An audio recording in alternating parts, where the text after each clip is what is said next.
I'm going to show you how to target your ideal audience using Facebook ads in 2025 so that you can get results like this at 94,000 generated in the last 30 days at an 8.94 ROAS, or like this, 10,000 to generate 56,000 at a 5.29 ROAS, or even like this, 50,000 to generate 112,000 at a 2.24 ROAS. So in order to target your ideal customer audience in 2025, you need to have an idea of exactly how Facebook's algorithm and targeting works in 2025, because it's changed a lot over the years. The settings are different.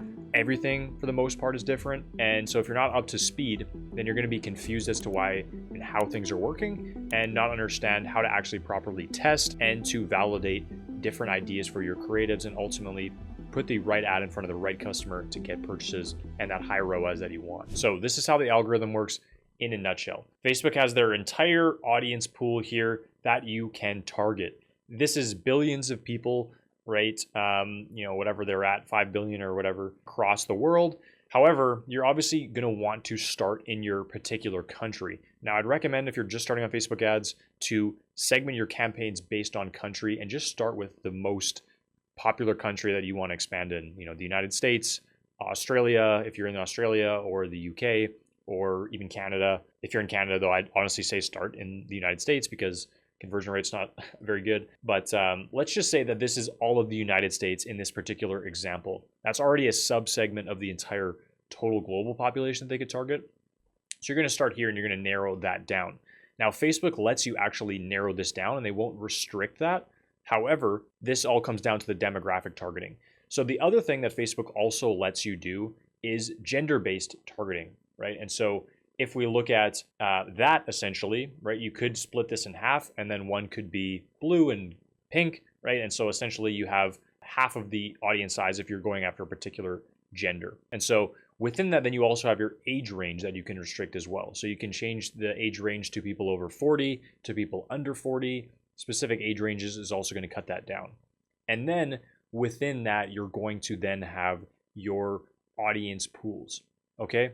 And you're also going to have your conversion optimization, which also narrows things down, okay? So that's a lot of optimizations, but what you need to know in general is you want to keep those settings fairly open. Unless your product is specifically for women or specifically for men or specifically for people over the age of 40, you're going to want to leave that fairly open if anybody could really buy your product, right? Now, with that, you're going to have the maximum degree of openness of your campaign, and you're also going to be optimizing for purchases at all times. Or if you're optimizing for leads, then you can do leads as well, but you're optimizing for a purchase conversion event. So right away, out of this entire United States population, that's going to narrow it down to probably an audience pool about this size, right? And so you have your entire US population. This is the entire audience pool here of people that actually buy products on Facebook ads that they've determined, that see an ad, click on an ad, and are likely to buy something from you.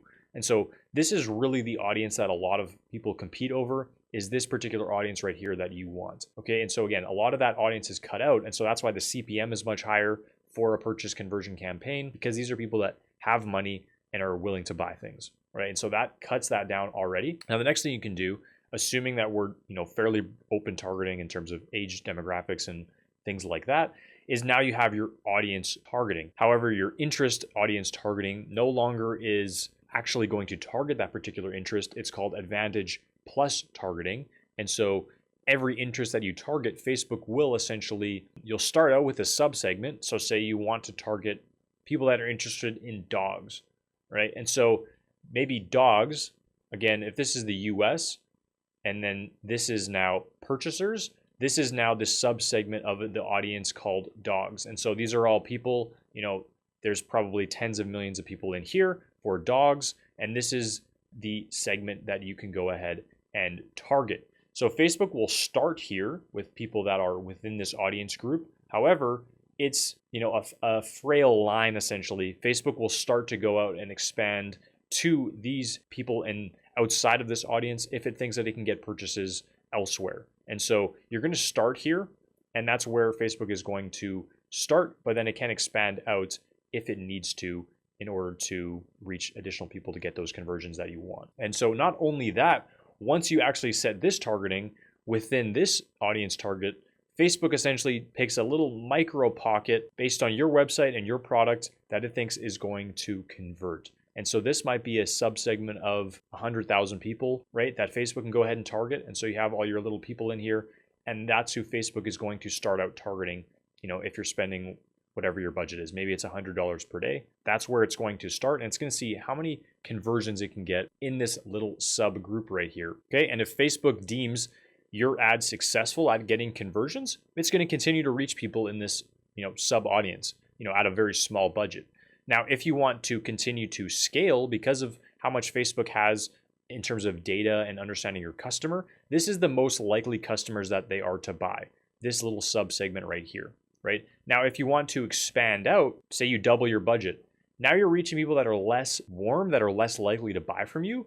But because you have more budget, you can start to reach an additional audience size of maybe now you're at 200, 300, 400, 500,000, maybe 1 million people are in this audience size based on your budget that are most likely to purchase, okay? And Facebook is going to start here in this little micro segment, and it's going to advertise here and see if that's going to work for your audience.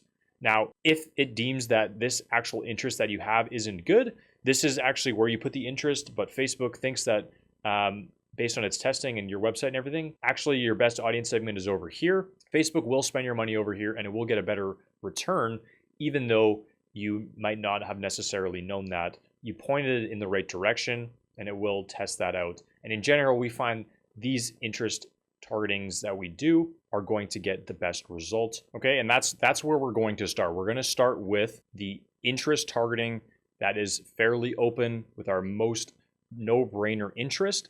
We're going to let Facebook find those micro audiences, and we're going to really leave that similar interest there and let Facebook essentially expand this out as we scale to incorporate more people that we can target until it reaches this entire audience, and Facebook will continue to expand out to reach people across the entire funnel. And so you can see here, we start out with all of Facebook here in the United States. In this example, we narrow this down to purchasers. We narrow this down to our very small subsegment based on our interest targeting. This is our entire interest right here. And then this is what Facebook is actually going to target. That is our most likely to buy customers, right? Then from there, Facebook will expand out once we increase the budget, reaching colder and colder audiences, less likely to convert, but more scale and more overall reach. And so we're competing people across the funnel, but Facebook largely uses AI now to determine the best audiences. And so you want to just point it in the best general direction and let Facebook go ahead and test. And so again, if this is dogs, the general interest, Facebook might start here with one ad set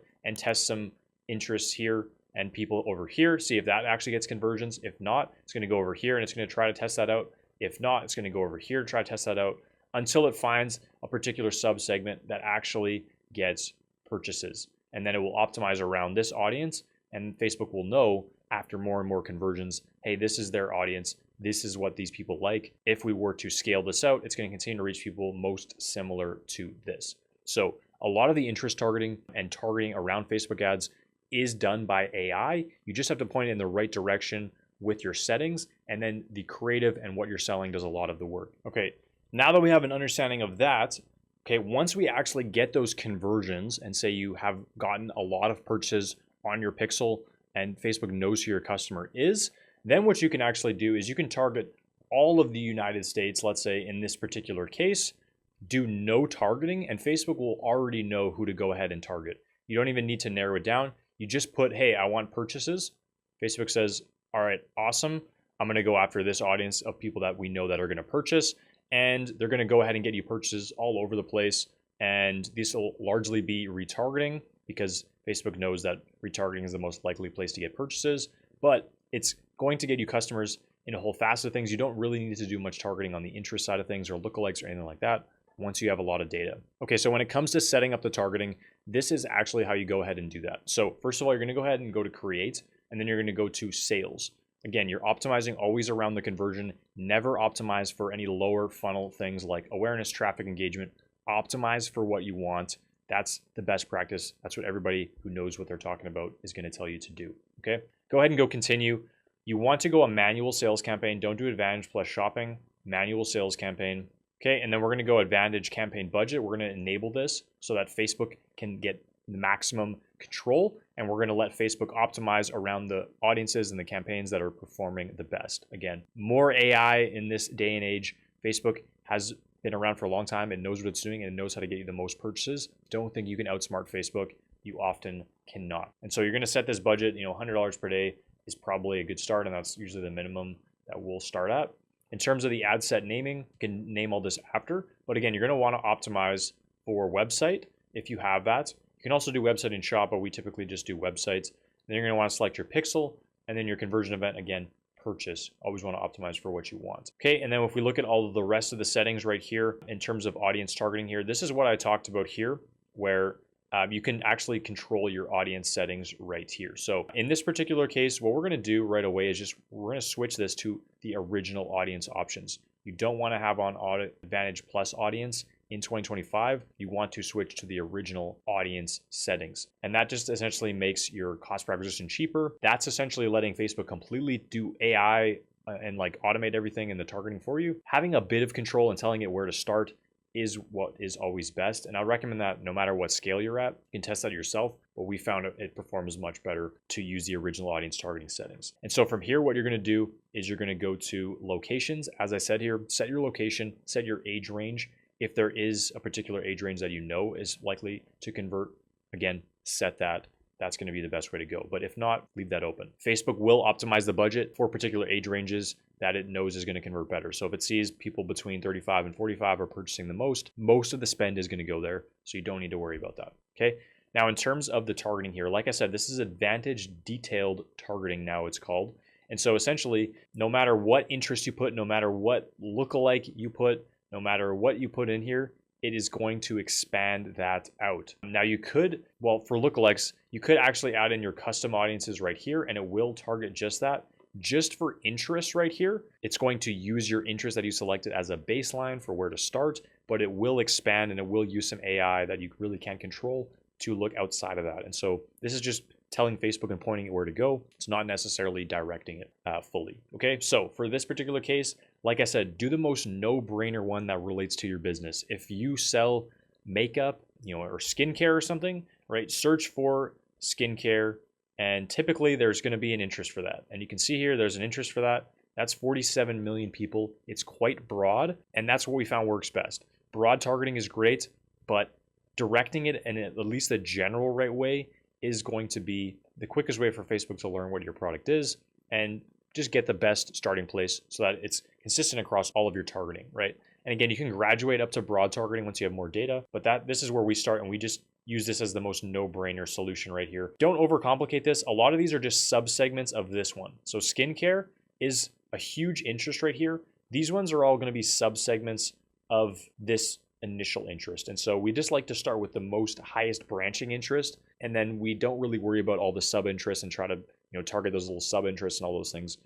Just better to start out with one really large interest that encompasses exactly what you sell. Facebook will find those sub interests that relate to your business, as I discussed. Okay, I don't define this further in any way. I don't use custom audiences, but I will get into show you how to do retargeting in a moment here. I don't do custom audiences for this cold targeting campaign, just this, and you can change the gender like I mentioned there, and that's exactly how we do the targeting there, right? And again, now when you go ahead and set up your ad, this is where you want to go ahead and create your ad such that it speaks to obviously your product. Facebook's going to crawl your website, Facebook's going to crawl your ad copy data and your image, and it's going to understand what your business is trying to sell, and it's going to get an idea of who you're trying to sell that to. And it's going to test that amongst multiple sub pockets to find the best converting one. So again, focus more on your creative, focus more on making that really good, and the results will come.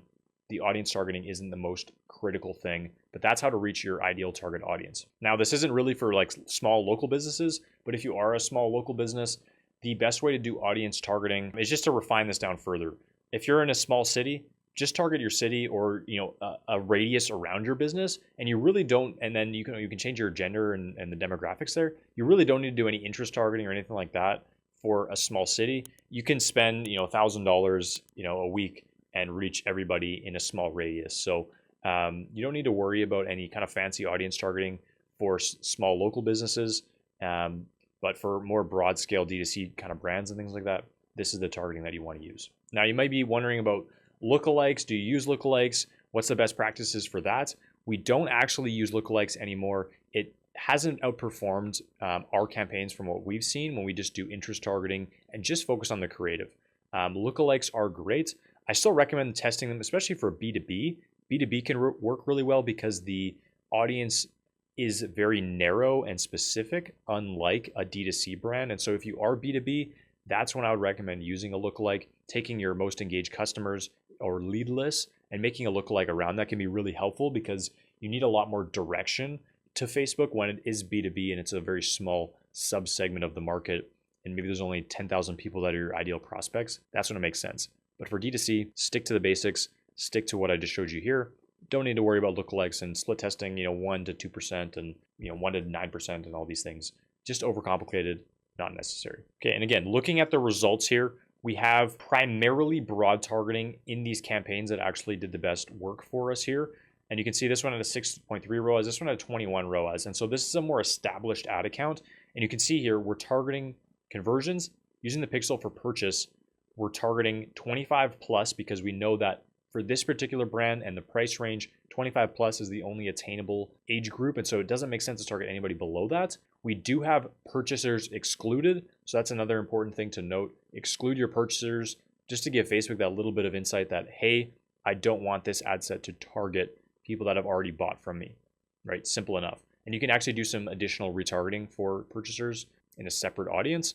And so that's a more advanced strategy that you can look into, but excluding purchases is just kind of a basic best practice to do here. So you can see United States, 25 to 65 plus, we're targeting all genders and all languages. And we actually don't have any advantage detailed targeting on. However, you'll notice this doesn't use Advantage Plus audience. So we've still switched it over to the original audience settings, but we haven't actually added in an interest. So still, you always want to switch over that audience setting. So again, if I go ahead and enable this is what it looks like if you don't enable that setting. Now, say you want to set up a broad campaign, you wouldn't leave it as Advantage Plus audience. You would actually switch this still to the original audience settings, okay? And then you just wouldn't add an interest under Advantage Detailed Targeting. Facebook wants you to do this. Again, the data sample that they use isn't very large. We recommend that you go ahead and switch that setting over, but then leave it broad. Okay, and that's it. That's how to reach your ideal customer audience in the simplest way possible. And so for retargeting, very, very simple. You have your Instagram engagers, 365 days. You have your Facebook engagers, 365 days. You have your website visitors.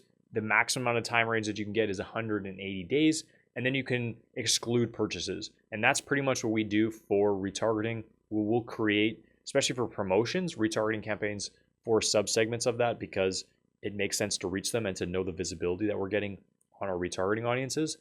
But in general, you don't need to worry about retargeting. Your broad campaigns that you're running or your interest campaigns that you're running that we just set up will naturally retarget your existing customers because Facebook knows who's the most likely person to convert. Somebody who's already been to your website, knows about your brand, and was close to purchasing. And so Facebook will knows that and it will constantly be getting back in front of them. Retargeting is just a supplement, and it can be better if you want to include discount codes or more bottom-up funnel based copywriting and promotion strategy. Okay, so if you want to set up a retargeting campaign, you can do that. Use these settings to keep it really basic, and you can go here to go ahead and create those custom audiences by going to custom audience, going to websites, and you can create your website visitor campaign, change this to 180 days, and then you can also go to your Instagram account right here, and then you can set up your Instagram account, everybody who engaged with this professional account in the last 365 days, and that will encapsulate pretty much all of the possible remarketing data that you can have access to in your ad account. So that's how to target your ideal audience on Facebook ads in 2025. Now, next, I'd recommend you watch this video.